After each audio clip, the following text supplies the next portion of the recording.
नमस्कार, जय हिंद, जय शिवराय मित्रांनो. आज तुम्हाला एक सिंपल साधी गोष्ट सांगणार आहे. आज आम्ही तुम्हाला माहिती आहे की एकवाद भारतीय चळवळीचं आयोजन सुरू आहे. वेगवेगळ्या ठिकाणी वेगवेगळे लीडर सर्व ठिकाणी भेटीगाठी देत आहे.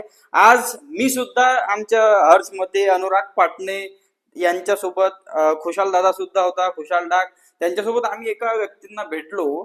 त्यांचं नाव मी सांगणार नाही, पण गोष्ट तुम्ही ऐका मित्रांनो.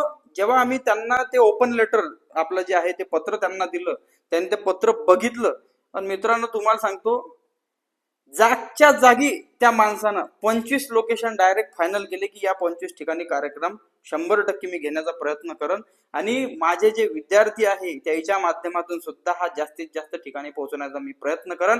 आजपासून हे एक वादळ माझा आहे असं त्यांनी शब्द उद्गार काढले.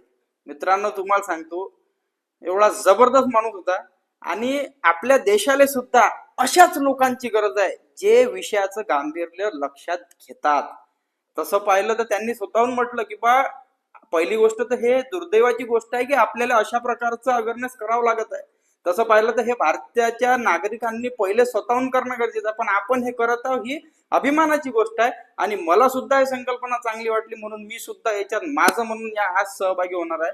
तर या गोष्टीचं तात्पर्य मला एकच सांगायचं आहे की आपले जे एकवाद भारतीय लीडर आहे त्यांना माझं सांगणं आहे की मित्रांनो तुम्हाला माहिती आहे 100 पैकी आपल्याला एकच माणूस असा भेटते जो 1000 लोकांना भारी असते. आणि आज ती गोष्ट आमच्या समोर घडली. तसे पाहिलं तर अशा अननोन स्टोऱ्या भरपूर आहेत एकवाद भारतीय चळवळीमध्ये, त्या मी काही काही सांगणार, पण आज मला काही सांगायची काही बाकीची काही इच्छा नव्हती म्हणून मग मी आज तुम्हाला स्टोरी सांगितली. आवडली असेल तर जास्तीत जास्त शेअर करा, एक वादळ भारताच्या लीडर्सनी शेअर करा.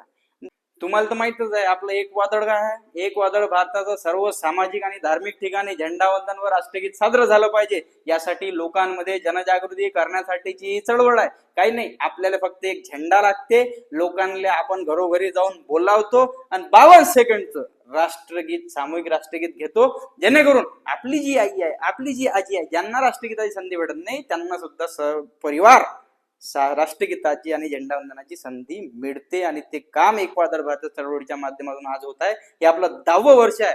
त्यामुळे सर्व लीडर्सना मी शुभेच्छा देतो. आणि जबरदस्त यावर्षी 450 पेक्षा जास्त लोकेशन ऑलरेडी वाढलेले आहे, पण ते वाढवण्यासाठी सर्वांना प्रयत्न करणं गरजेचं आहे. अजून वाढतील. धन्यवाद. जय हिंद. भारत माता की जय. वंदे मातरम. इन्कलाब जिंदाबाद.